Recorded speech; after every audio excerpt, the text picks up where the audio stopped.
Live Street Stars, Charlie Mo TV, Rook. We're here with the legendary Crook. Mr. Pookie. What's going down? What's up with it, family? D-Town representing Stone Crook Records rapper in the house. What's up? What's going down, man? I got a little story about this, man. Nigga, I was in 10th grade, and I was tuned in to K104, and I heard a song, man. I forgot the name of the song. You and K Rock. Damn, what's the name of that vid? Had to be coming up the block. Coming up the block. Yeah. And it felt good being from the North, man. You know, it felt good being from Dallas, you know, period. You know what I'm saying? Explain that feeling, bro. Cause I mean, y'all, that movement, the Crook movement, man, it stuck with Dallas, and it you know, everybody. I'm talking about still to this day, you can find somebody jamming one of y'all CDs. You know what I'm saying? And wanting that CD, man. Yes, I get sir. hit every day. Somebody asks me that same question. You know what I'm saying? But it was, man, I can't even explain it, fam. I mean, it was a dream come true for one. I say that. Yeah. You know what I'm saying? But I said this before, you know what I'm saying? Just the fact to go back to my niggas in the hood and show them that CD with that crook, that Stoner Crook symbol on the back of it, with Stoner Crook on the back of it. Yeah. That was everything right there. Cause we wasn't even thinking far ahead like that. You know what I'm saying? We just in the hood chilling, you know what I'm saying, doing our thing, you know what I'm saying? But to go back and see them react like they reacted, you know what I'm saying? That was probably the highlight of my career, man. For real. Really, man. And that was first time. Soon as I dropped the CD, soon as they pressed up, I went to the hood and got my niggas a CD. They seen that Stoner Crook on the back, man. That was this. Y'all should have seen it. It was like a parade in the hood, you know what I'm saying? But it was a fool, man. It was probably one of the greatest feelings in the world. Really? How old were you around that time? I was 22 years old when I dropped it. Okay. When I dropped it. Man, you one of the most lyrical artists in the city, man. And I've always said this. What were your influences? My influences coming up, man, I'm talking about who I thought was the greats. I'm going to say the greats of who I thought was the greats. I'm talking about E40, Spice One. Yeah. You know what I'm saying? Even on the East Coast, Poor Righteous Teachers. Yeah. You know what I'm saying? A-Ball, MJG, them at the top of my list right there. I'm gonna put them number one. Yeah. I'm gonna tell you that. And that's really? after all, you know, Spice One, E40, y'all know that it came first. But Yeah. man, when I caught them boys, they changed the whole game for me. You know what I'm saying? But man, DM, UGK had a part in it, but I wasn't a dope nigga, so that took to me because it sounded good and I like music, you know what I'm saying, and they was doing their thing, but I wasn't a dope nigga, so I ain't take to them like that. Ball and JG wasn't talking about dope like that. They was talking about just more real life situations, and that's what I related to more. So you know that's why you kind of hear that in my music. Like you don't hear me talking about selling no dope or nothing like that. You know what I'm saying? Maybe taking some, but you won't hear me talk about hustling like that, you know what I'm saying? It's more just real life shit I'm going through, shit you might be going through. Really just shit I'm going through. I'm just putting it out on wax, and it just happened to be some shit everybody go through, so you know what I'm saying? What's a regular day now for like Mr. Pookie now? Like every day, like what's a regular day you do now? Right now, man, I wake up probably 7 o'clock in the morning. Take them kids to school. And I got the day all the way to 3 o'clock by myself. So I can either write some music or chill You know what I'm saying? So really, I'm with my kids now mostly, man. I'm schooling them on their thing. They in football and doing their thing. So I'm waking up, getting them to school. I'm chilling by myself and during the day, get them out of school. I might hit the studio, give or take, depending on what's going on. You know what I'm saying? I ain't been in there tough like that in about 4 years, really, since a little tragedy happened to my mama. You know what I'm saying? I ain't really just been in the studio. I've been more focused on home, my family and shit. So Yeah, I wanted to touch on how do you you're a soldier, bro. I salute you, man. I'm gonna go back to I forgot what year it was. You know, there was a situation where you had got shot. 2004. 2004. Yeah. How did that play on your impact your life? Man, that changed everything, fam. You know what I'm saying? That changed everything, bro, because it was totally unexpected, fam, for real. And I'm a hood nigga. I'm a street nigga. Yeah. I know situations. I know, you know what I'm saying? I feel like I know how shit play out to know what's up, to watch myself, you know what I'm saying? But, man, to not see that coming, fuck me up. Yeah. Fuck me up, sat me down for a second, you know what I'm saying? And really just, it hit me, man. Hit my ego. Because, nigga, I was like, feeling like I was invincible, but you know, but with that God on my side, invincible, like. Yeah. And then I took to that karma shit, you know what I'm saying? He talking about what goes around come around, nigga. I done shot at some, but I ain't hit nobody. I know I ain't hit nobody. Yeah. I know, and they say what goes around come around. I'm like, shit, what made that shit come around like that? Nigga, I ain't hit nobody. I know I ain't, you know what I'm saying? So it just made me think a lot, man, and my kids, it was a trip because to see my kids, you know, my oldest daughter, she was probably like 7, 8 or something like that, and she ain't want to touch me, cause, you know what I'm saying, because she thinks she gonna hurt me. Yeah. Because I'm, you know, it was just crazy, bro. It had me thinking about a lot of stuff, but it set me down and really had me looking at what's really real. Yeah. You know, not to say I wasn't already, but it was.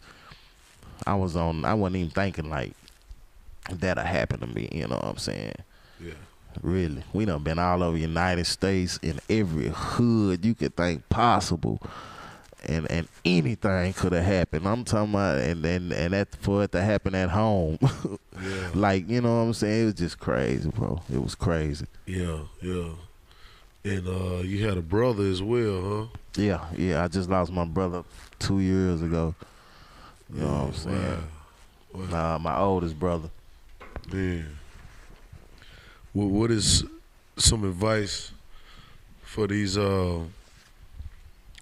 these youngsters out here that you would like to give to them about the streets? Because, you know, a lot of people do rap about it that really don't go through it, you know, and you know how that is. And I mean, I'm gonna tell you like this: if you rapping about it and you ain't in it, a situation gonna come to you, and it's gonna reveal everything all about you, and that's gonna be for everybody to see, or you know, it might be behind closed. Most motherfuckers gonna see though, and it's gonna tell what's up. You been talking.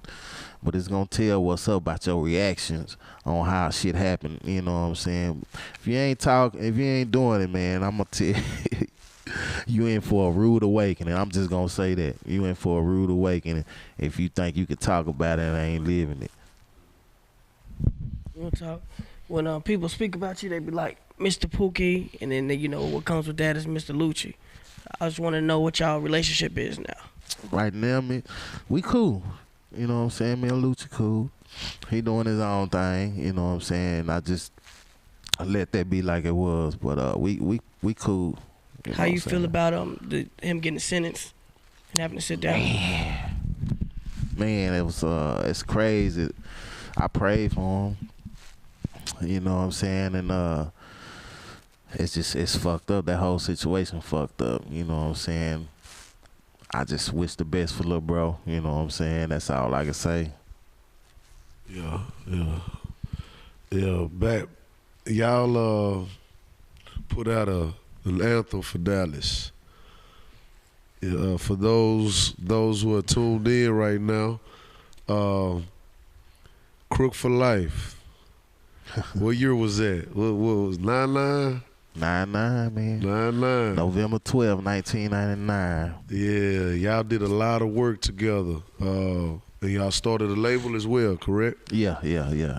After we left the old record company, we started our own Crowd of Bar Records. You know what I'm saying? Cause I had another third party in Hoop. You know what I'm saying? It was like just a cat from the hood that was like my big bro. You know what I'm saying? My brother. My brother was real good friends with him. You know what I'm saying? They ran the streets, so my brother was in jail then. And by the time I left the old record company, we ain't had nothing. That's who I knew. You know what I'm saying? And he just took up for us and held us up, you know what I'm saying, for a second. So we had started that company with him. So I couldn't just call it Stoner Crook Records like I wanted to because he was involved. So we did Crowd of Bar Records, you know what I'm saying, just to kind of keep everybody with a cool head on being cool with doing everything. So. Okay. And who are some of the artists that you worked with around the time when you with Crowd of Bar first kicked out? Shit, man. I was fucking with Fatty Daddy, man. Cocoa Butter, me and him I always been cool, man. Who else in the city, man? Who else in the city we was fucking? I mean, we pretty much fucked around with everybody. We ain't did music with everybody, though, which is kind of crazy to think about. You know what I'm saying? Because we was always available. You know what I'm saying? But I guess it just never came about. Well, one artist that I do know that y'all did work with was Chifa. Oh, yeah. Y'all put together a classic. Yeah. North Dallas, West Dallas classic. You know what I'm saying? You know, that's Chief, man. That was his song. You know what I'm saying? Thing about that was crazy because I heard the beat for Lucci and Chief. You know what I'm saying? Yeah. Kevin, they called me and let me hear the beat. I was like, ooh, that's a bad motherfucker. Yeah.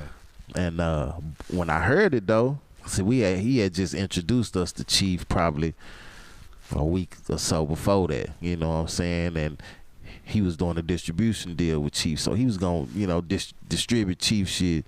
That's how we was kind of fucking with each other. So I'm just bridging everything, like, well, shit, let's get him on a jam. You know what I'm saying? And that'll help out even more. What you doing? What he doing? You know what I'm saying? Just being a team player. You know what I'm saying? So so I told him I heard him on that song. I said I heard him on there, and he said yeah. So he was like, holler at him about it. So I called him, hollered at him, you know what I'm saying? He came over to Lucci's crib, we sat down. He already had the chorus. That was his song. He had already had it. He was like, I got something I think it fit to it. You know what I'm saying? And he let me hear it. I was like, I like it. Yeah. And so I was like, shit, call that nigga, see if he like it. Called him, he liked it, and shit, we wrote to it, and that was it. That was history, just like that. Bam. I read it. Half Stepping is the song, right? Correct. Yeah, Half Stepping. Yeah. How did it feel? It's a young artist, Mo 3. Remade the track. How did that make you feel? Hey, a trip, cause shit, it's like we at the time when niggas redoing my shit.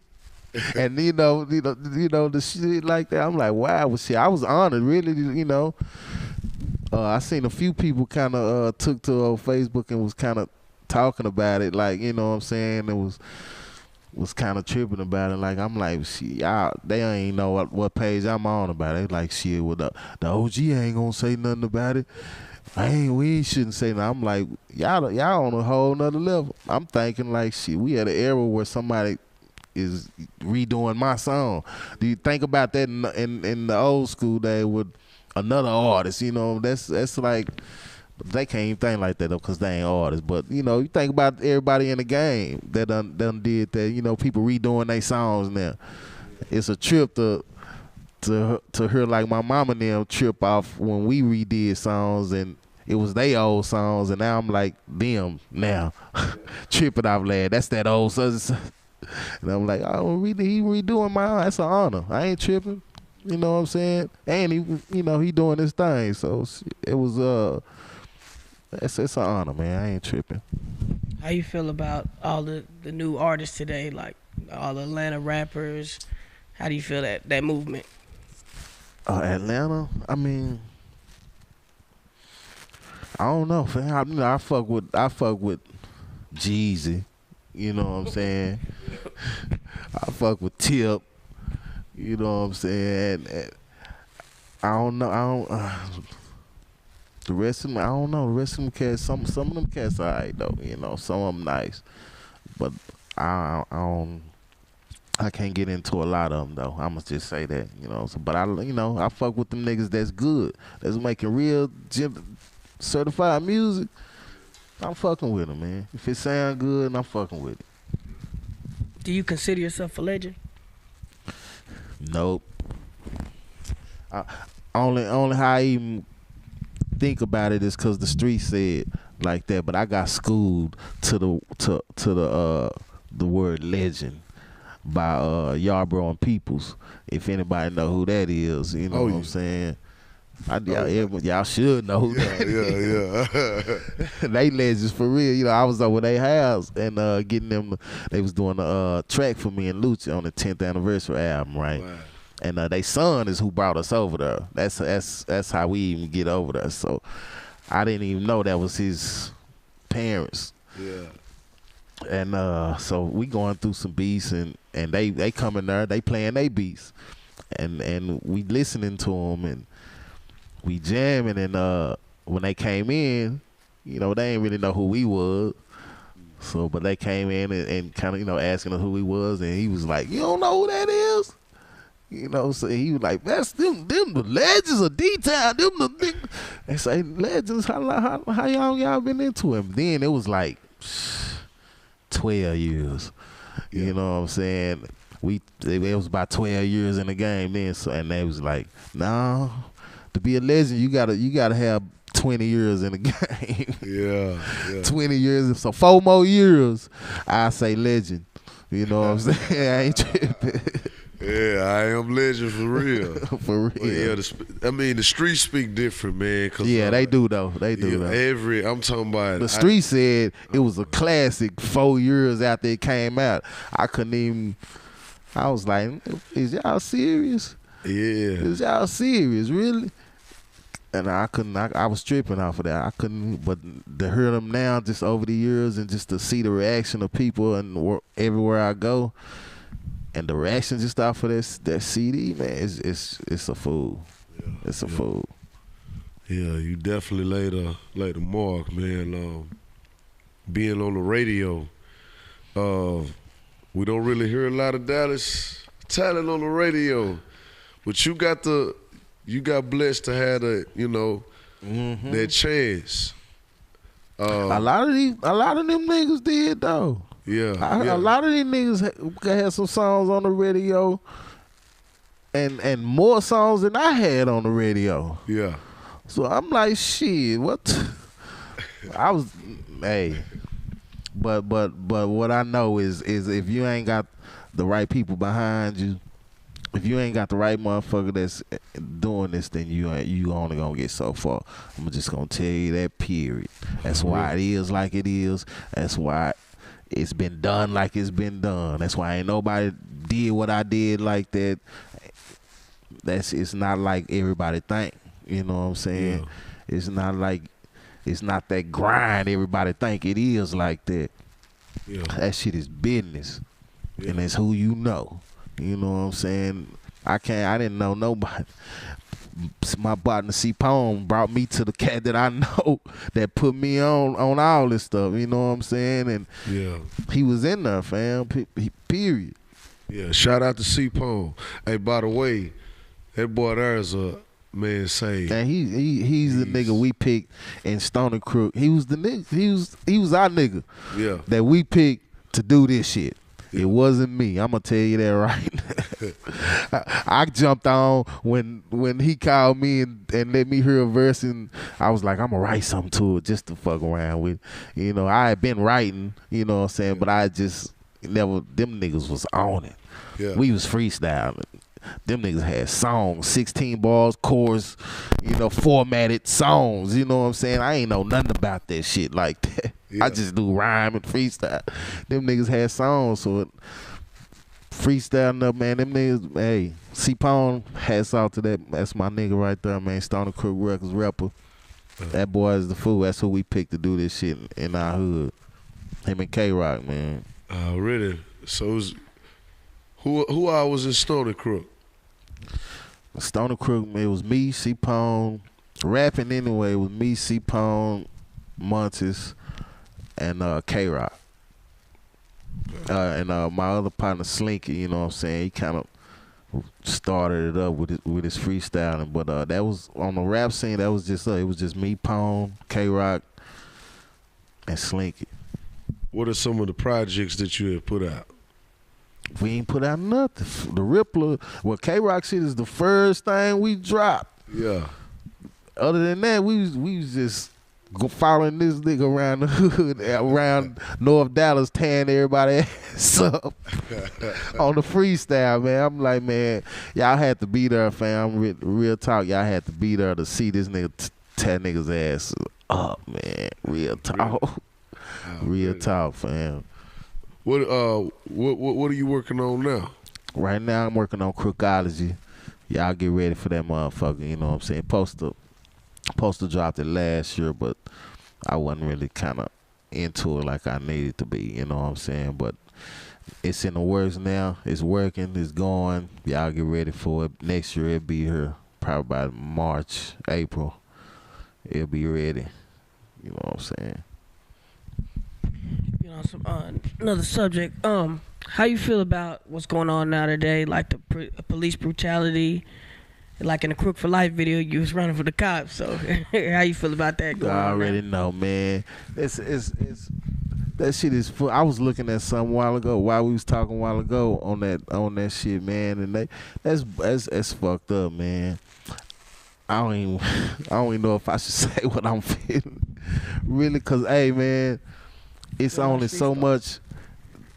It's only so much that that people gonna take like that, man, and this a whole different generation from back in the day.